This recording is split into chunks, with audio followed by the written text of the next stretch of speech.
Hi everybody, and thanks for joining me today. All right, so continuing to work on that branch. There's sort of one more leaf, I think, coming up in this area soon, and then it will be into the rock face. This part of the picture, I think, is mostly out of focus, so that has sort of helped me make some progress and go faster. I'm past 37,000 total. Woohoo! So, as I said in previous videos, reaching 40 is looking doable, looking possible. So, stay tuned. Alrighty, so just gonna check. I got this is a shorter piece.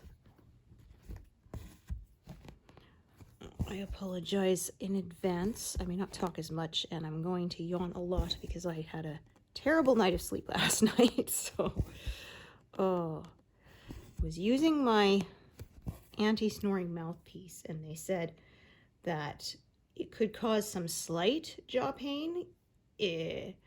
Well, I think they're being generous with the word slight there because it was getting cumulatively worse each day.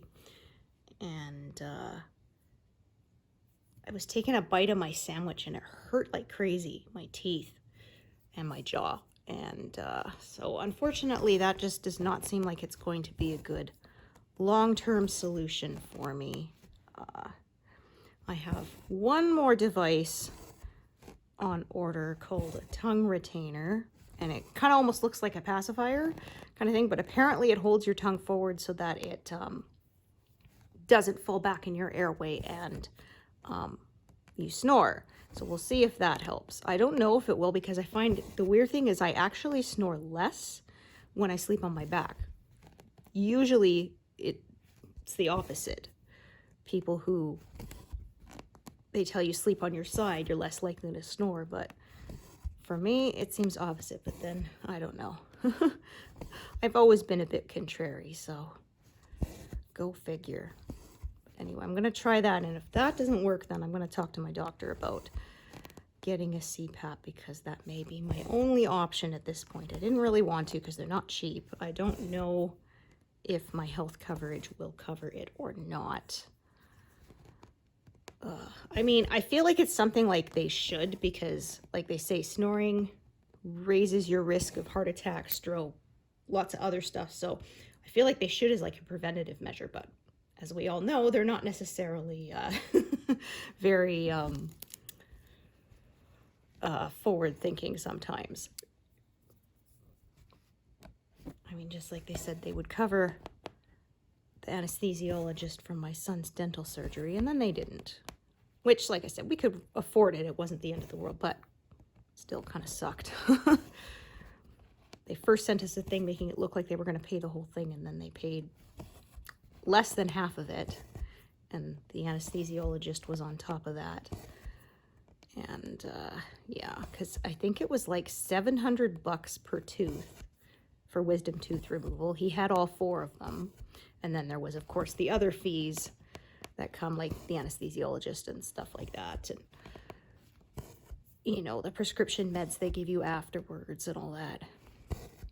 And we had to go to the next big city over. There was no dental surgeon where we lived, so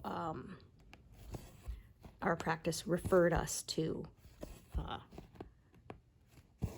the closest big city, so we did that. And so we ended up staying overnight in a hotel, because it's like a 3-hour drive each way, and you know, you don't really want to be traveling like that after surgery, even, you know, if it's not major surgery, but even so. And we didn't know if he would feel ill. Thankfully, he was fine. He doesn't seem to have nausea with anesthesia. My husband, he has it really bad. And actually myself as well. I don't know why. The first time I had it, I was fine. And then the second time I had it, it was just awful. I couldn't even keep water, and they tried to bring me a popsicle to, you know, to suck on to try to get some, just get some sugar and, you know, some hydration, and nope, I could not. And so the next time I underwent, I told them ahead of time, and they put an anti-nausea med into my IV cocktail, and that was great. I woke up with 0 nausea, so that was awesome. Because I remember the second time I'd had emergency surgery, and then I was still in the ER for observation, and then they tried one nausea med and just, it did not do anything. And my family doctor came to visit me after office hours, and he said, okay, well, let's try this one for her. And after they put that one in my IV, then about half an hour later, I was fine. I was able to eat again. I was actually hungry. And I was actually able to get to the bathroom myself. I felt so bad because I was so nauseated I couldn't walk. They were afraid I would pass out, right? And they don't want you falling because that could cause a lot more problems. They don't want you getting injured. So every time I had to use the bathroom, I had to buzz them, and I have a tiny bladder, so I felt so bad. I was like, I'm so sorry for bugging you, but I gotta go again. And they were like, no, it's okay. You know, this is our job, but yeah, like I said, the third one was great, and it was abdominal surgery. So they told me we can't leave until you've passed urine. And so they said for some people that can take a long time, especially because you have to fast before the surgery, right? So you can be somewhat dehydrated. And but that was the one time my tiny bladder worked in my favor, because I was like 15 minutes after surgery, I got up, I said, okay, yeah, I went, I'm good. You guys obviously didn't mess up any plumbing.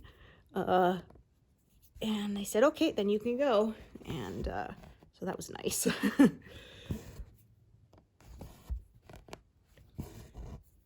And I was lucky, like I said. And that was the worst thing, was the second time I had the bad reaction. I had abdominal surgery, so you really don't want to be getting sick. You don't want those muscles violently contracting, right? That's the last thing you want. You're already sore, and it was not good. So I always warn them now. Yeah,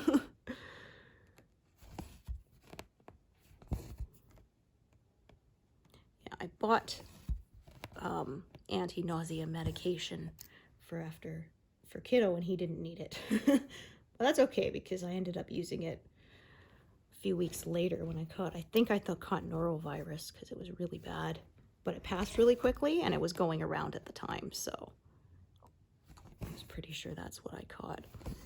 And then when I got better, my son got it, and I said, well, this sucks, but the one thing is, if you're like me, by tomorrow you'll probably be feeling pretty much back to your old self, so that was good at least. Alrighty, I've been putting it off. I don't want to do a sleep study. I just, they hook you up to all those monitors, and again, when you go to the bathroom, you have to ask them to come and unhook you so you can go, and I'm not sure how well I'll sleep knowing people are watching me. Right? So I'm hoping, like I said, this last device I'm going to try works. But if it doesn't, then I guess I'm going to have to do that. Ah, well, middle age, right? I never used to snore. But unfortunately, I do now.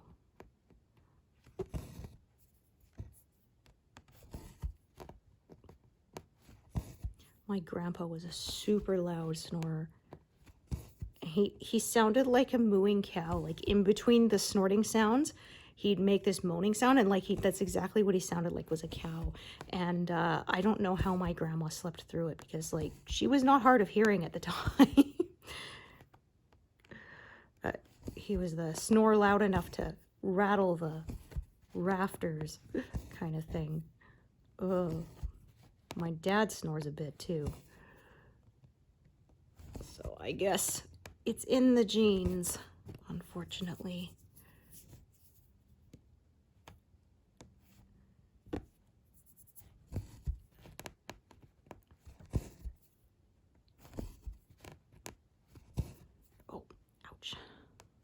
My arm is a little bit sore because I had to stamp like 600 forms at work the other day, so I am definitely feeling it now. Ugh. I had to re-ink this, or refill the self-inking stamp a couple of times. Oh boy.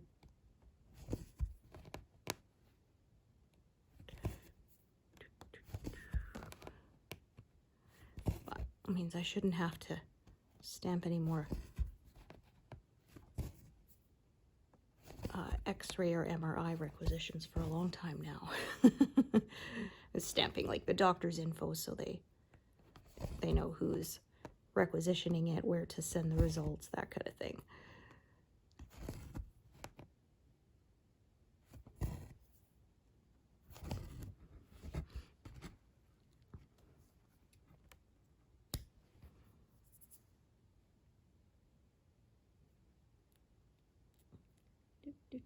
Okay, so I think this is a leaf here, but I'm not entirely certain. Yeah, I think this branch extends a little further and the leaf's kind of here. We'll see as I stitch it, it will become clearer, I think. Okay, so a little bit of confetti here. And yeah, the bright red here, this branch, this I think is a maple. And they are red like that. The branches in between the leaves, they look kind of funny. They're like little hollow tubes almost.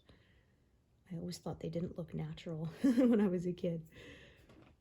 Oh, there's one that's close to 0, but I think, yeah, there's at least one stitch in the next pass, so there will be no 0 for a while yet. I have had 3 so far.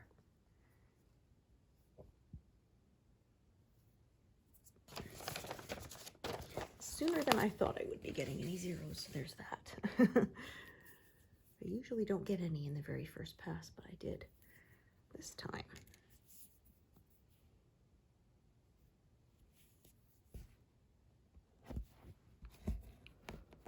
Ooh, pardon me.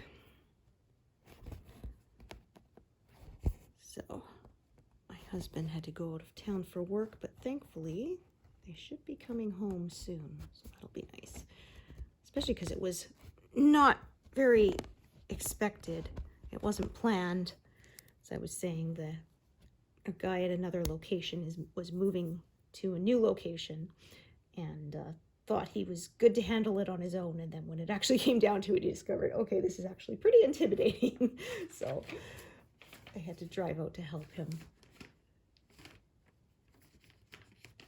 But my husband said, don't worry. He says, even I'm intimidated, and I've done it half a dozen times now.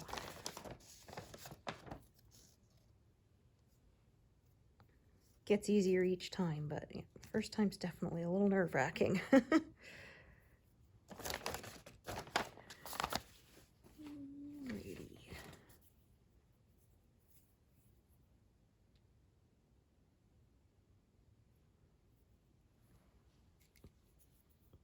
So less than 3,000 to go to reach 40,000.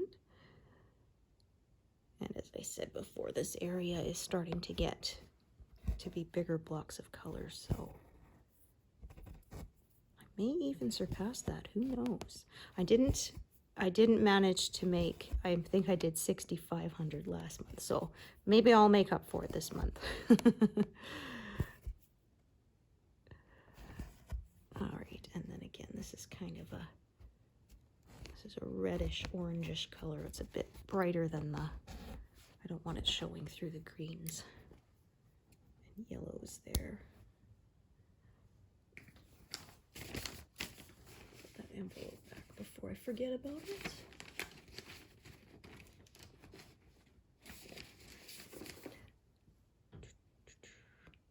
Did both, but it didn't color both. There we go.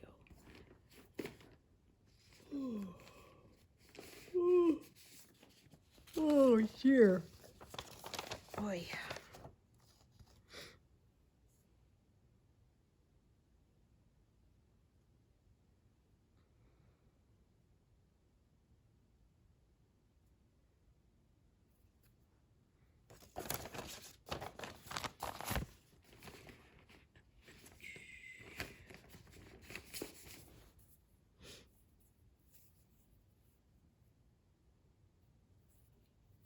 weather's been all over the place the last couple of days.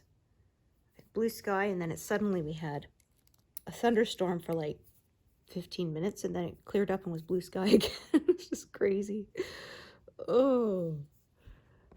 Start to wonder if you're in a simulation.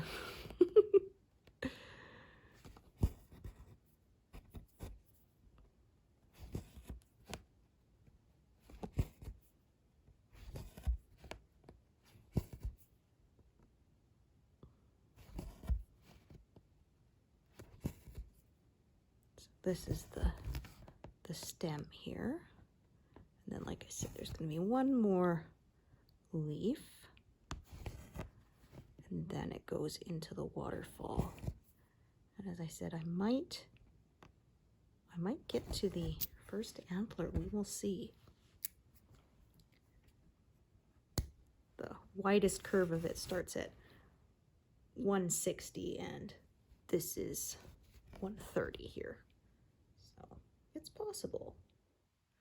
You never know. Oh, goodness me.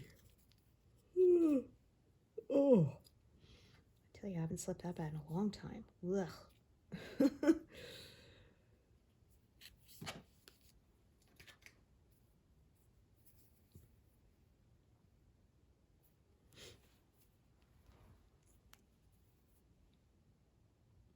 But as I said, it was giving me terrible jaw pain. The other day I yawned and it popped really hard and it was very painful. I was almost worried that I'd, sprained something.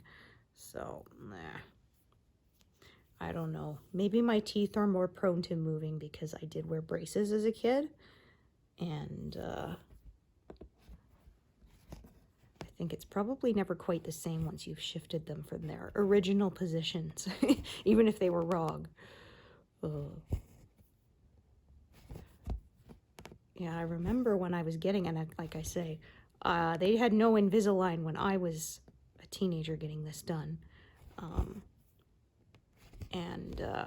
They don't really tell you that it's a fairly painful process. I mean, I guess it stands to reason. You are moving your teeth, so, but nobody really warns you. And I remember the first time I went to have them tightened or adjusted or whatever, I was like, is it supposed to hurt this much? Oh. I said, I'm jealous of the kids with the Invisalign now. You can't tell. But for me, the worst was to shift things into certain ways.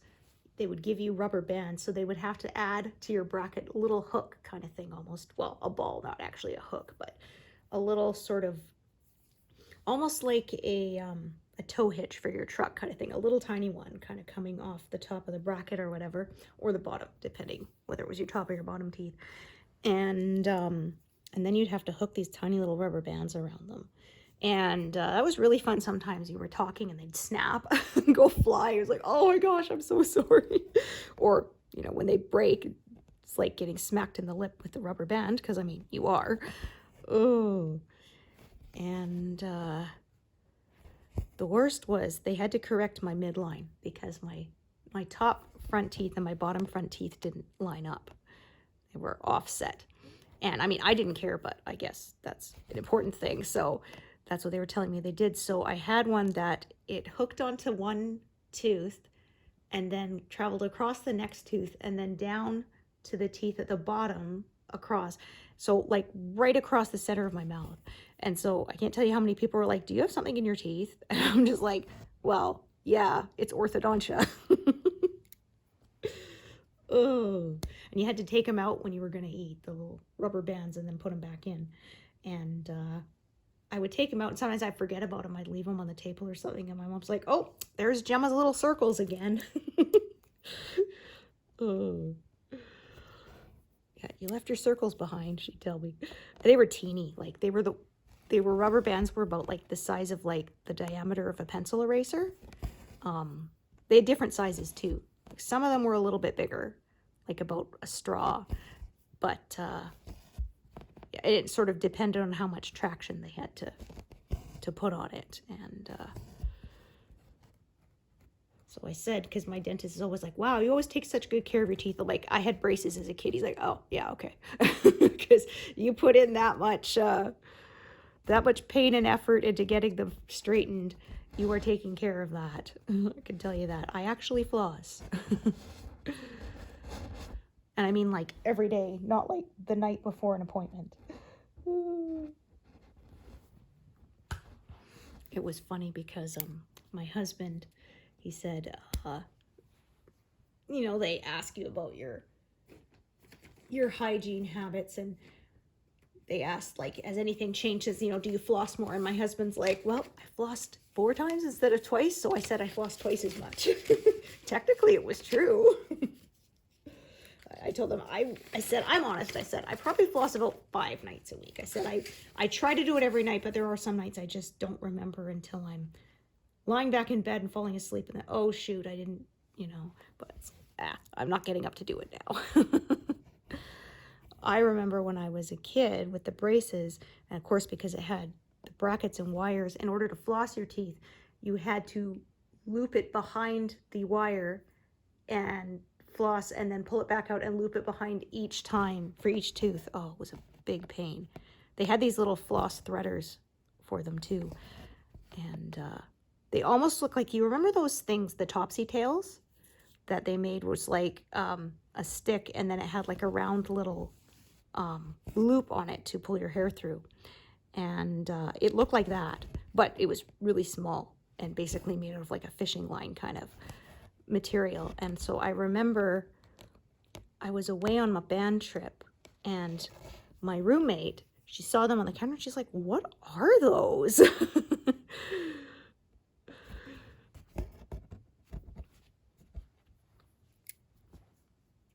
Yeah, and they gave us a little mirror so we could actually look around behind the back and stuff and make sure that you got every last little bit. And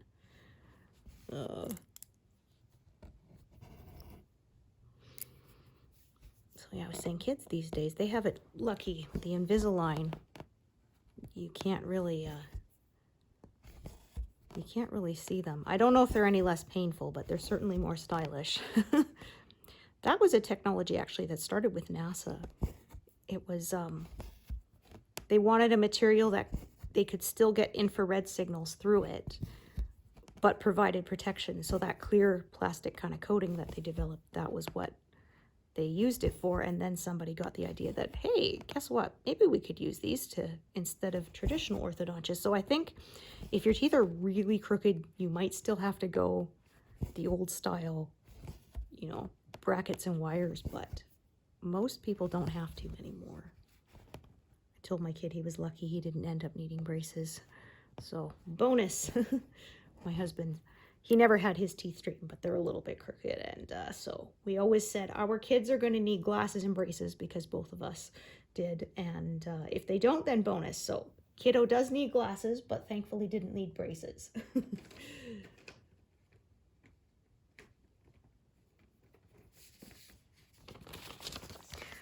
Yeah, he actually went last time, picked out his own glasses and everything, and I was there about a month later to do mine, and the lady at the vision place said, oh my gosh, I remember your son was here last month. I can't believe it, because they've been making glasses for him since before kindergarten. So they have seen him grow up.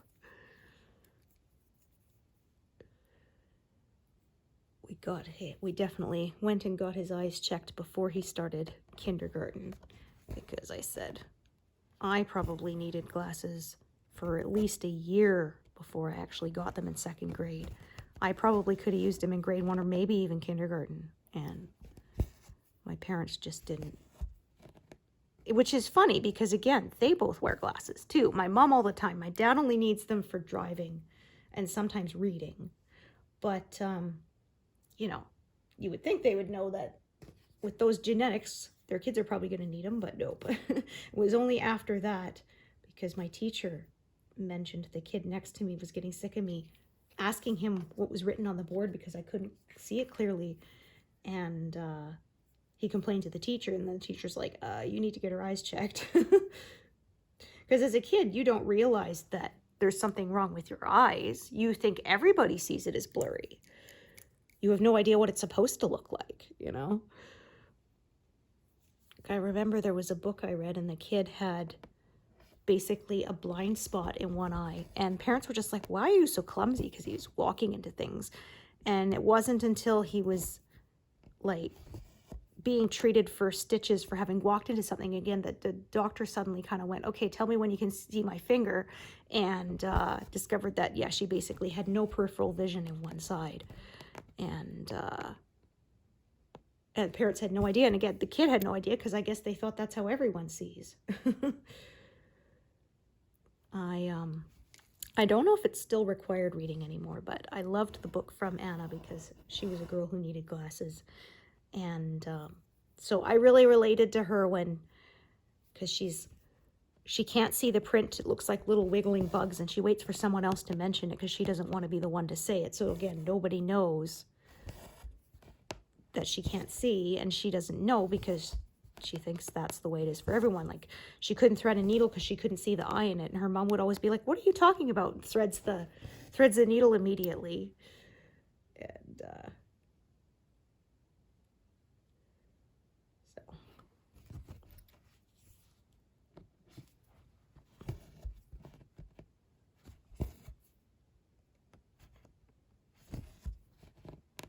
there was one on AFV, and kiddo got his new glasses for the first time, and he's looking around, and I said, so what do you think? He says, Dad, I didn't realize you had so many wrinkles. Like, boy, kids, they're brutally honest, aren't they? Ooh.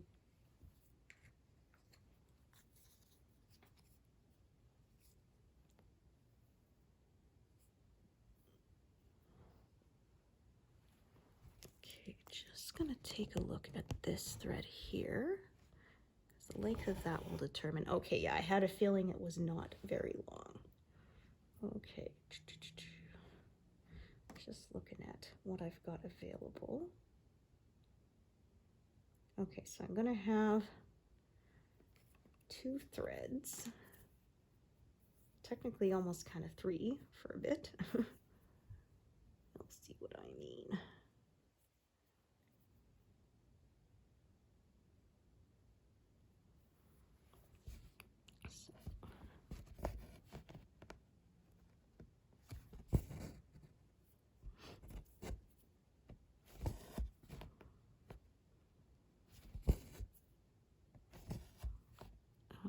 Alrighty.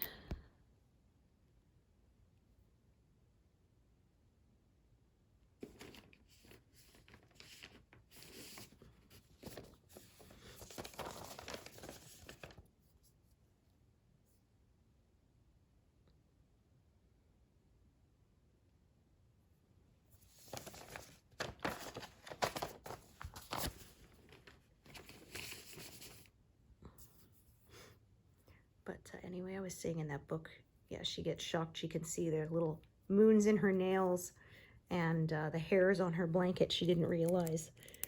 And I remember the same thing. I put on them for the first time, and I looked at my stuffed animal, and I'm like, why is it so small? Because it didn't have a blurry outline anymore. Everything looked smaller. And I was like, you mean when other people look at the trees, they can actually see they have individual leaves? They're not just a blob? So I always know when it's time to get new glasses when I say, okay, the trees no longer have leaves anymore.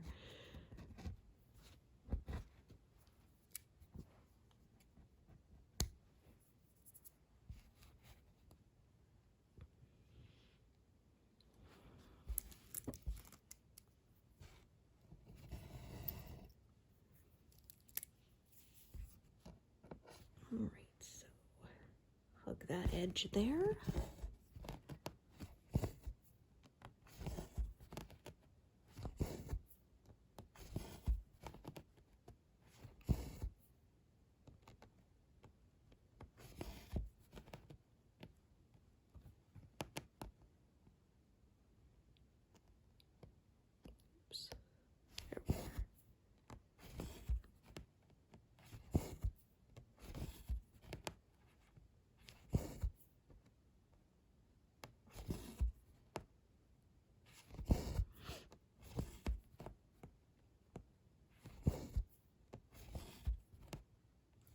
silly me.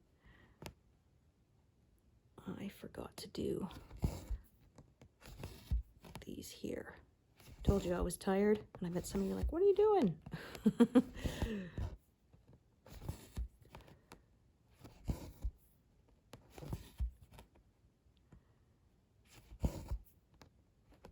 Won't be too big of a carry, so I won't bother with undoing the stitches to get closer. It's close enough.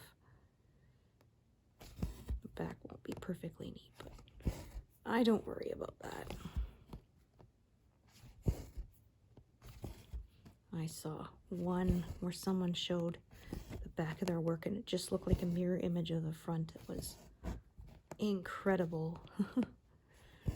But I don't have that kind of discipline to begin and end threads that often.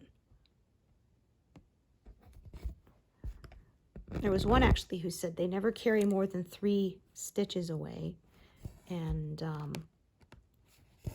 the back of their work almost looked like a latch hook rug. It was kind of neat because they had a lot of ends, obviously. If they were changing colors that often.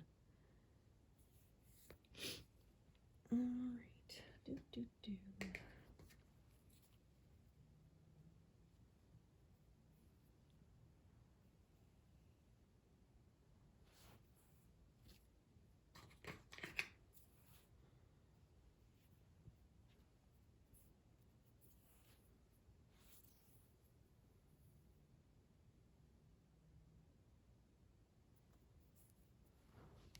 I always think the backs, at least my back of my work, always looks kind of a bit like an abstract painting or something, which I think is kind of cool.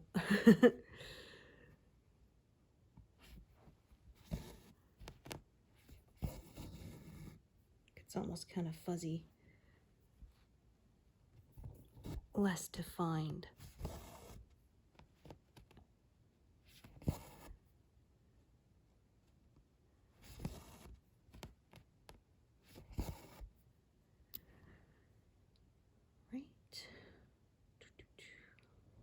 Let me see.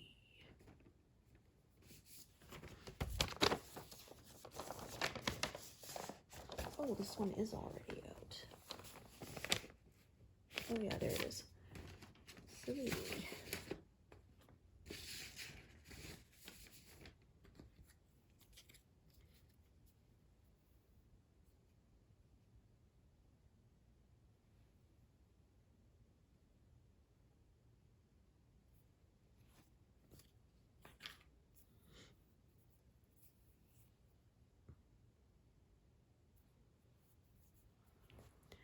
Kind of in the middle of this pass because I'm going down to 140.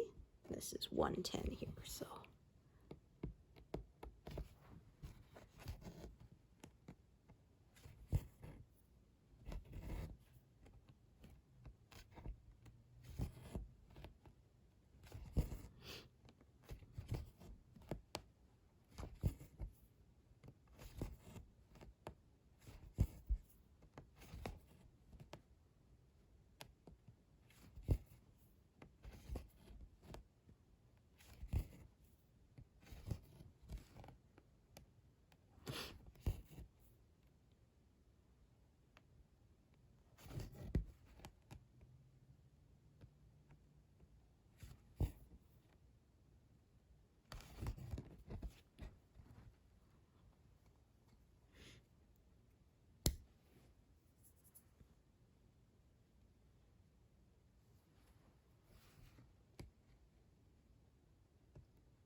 I think 2 stitches or so is all I'm going to get out of this. Well, actually, I think maybe I could manage 4.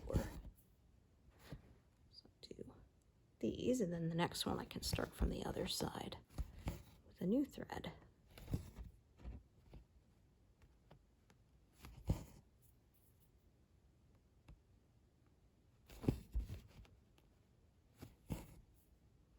Oh, just about to pass 100 stitches. Woohoo!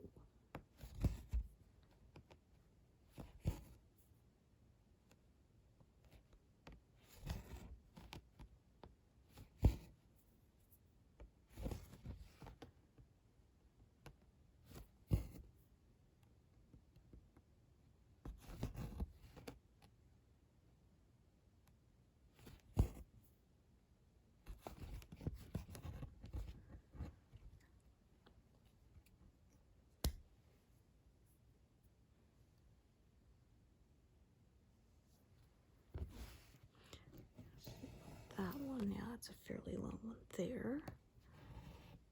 This one is not. Kind of had a feeling.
That happens. Threads didn't pull evenly. There we are.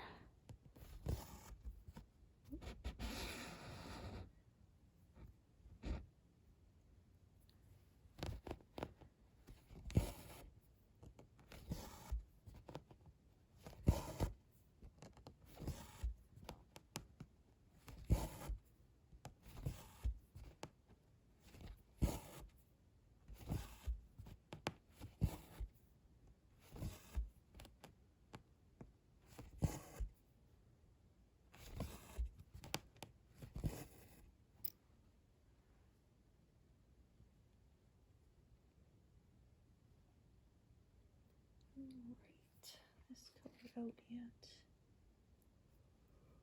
Oh yeah, okay. I thought so.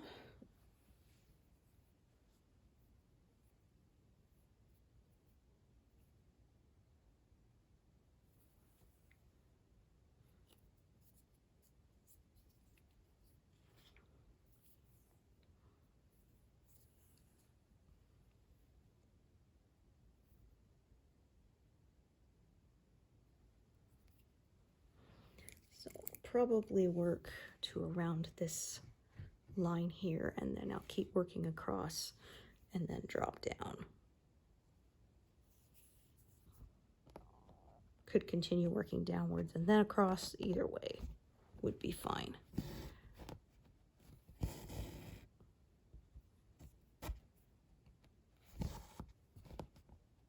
I tend to work sort of more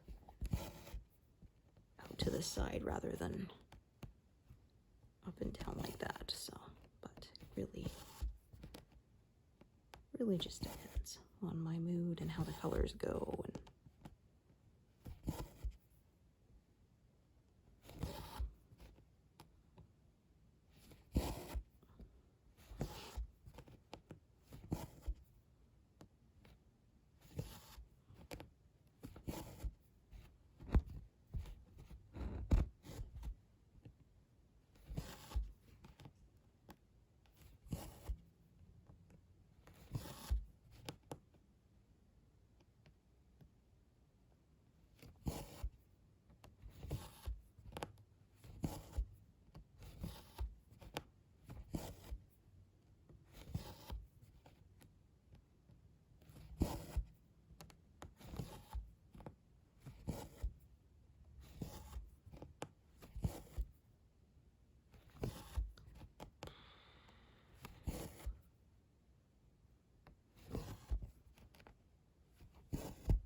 And I could hear that one was a knot, which I don't want.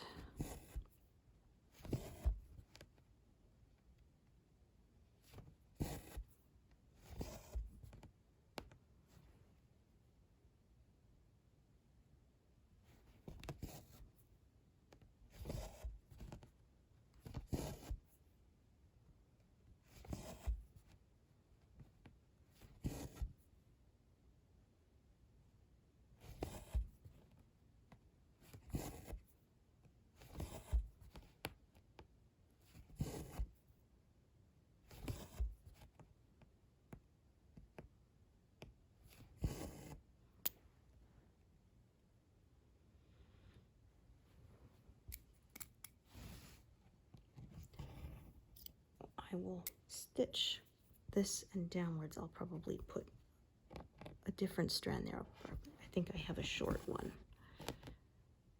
For 2 stitches, I can just use it up there.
If you look at the symbols, it's kind of more colors are starting there, and I don't feel like kind of adding any new ones there yet till I've, like I said, kind of worked across.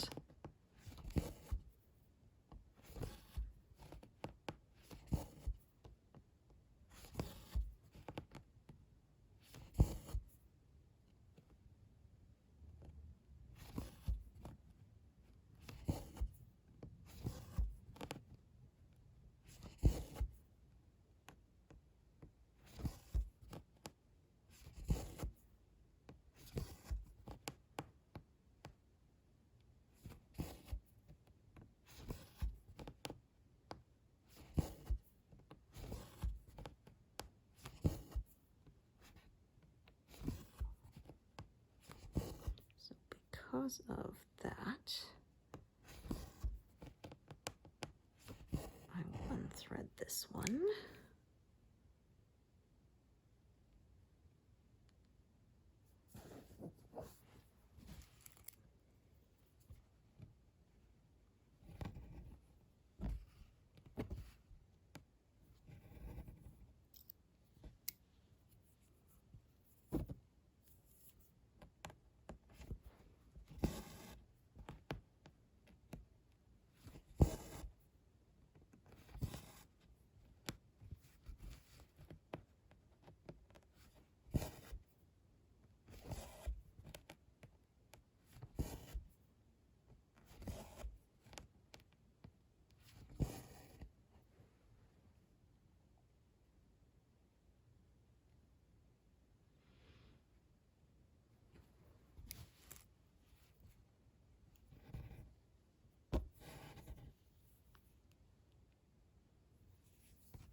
Just thinking, I was sure I had this color out. Yes, I do.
This part is getting a little more confetti heavy. Oh, I pulled too hard. Unthreaded it. Whoops. I do that sometimes when I change threads. I forget that it's a different length, and so I pull as if it was as long as the last one was, and then it wasn't. Like I'm expecting it to be longer.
Did it again.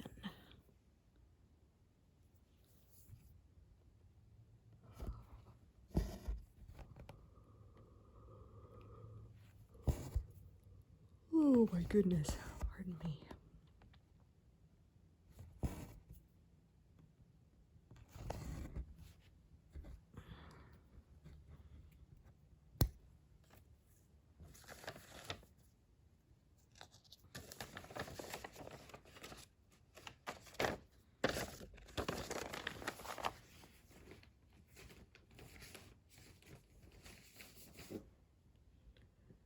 All right, I think I'm going to do those stitches, and then I think I'm going to take a break because my brain's melting. Oh.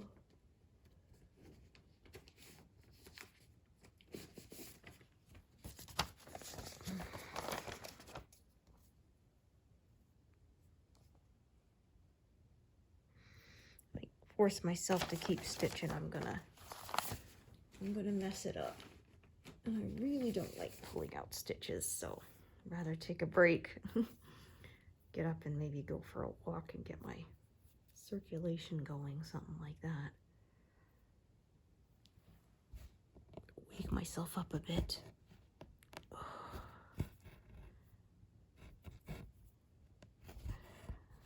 One of my friends said she took her knitting with her to the hospital, and she said, I shouldn't have done that because I thought I was lucid enough to, you know, in recovery to start. She was kept overnight for observation or whatever after surgery, and thought, oh yeah, I'll be, I can concentrate. And then she said, like, a couple of days later was like, well, yeah, that was a bust. I have to rip out everything I did because it's full of mistakes. So. All right, 165. Thank you so much for joining me today, and hope to see you here next time. Thanks, everyone. Bye.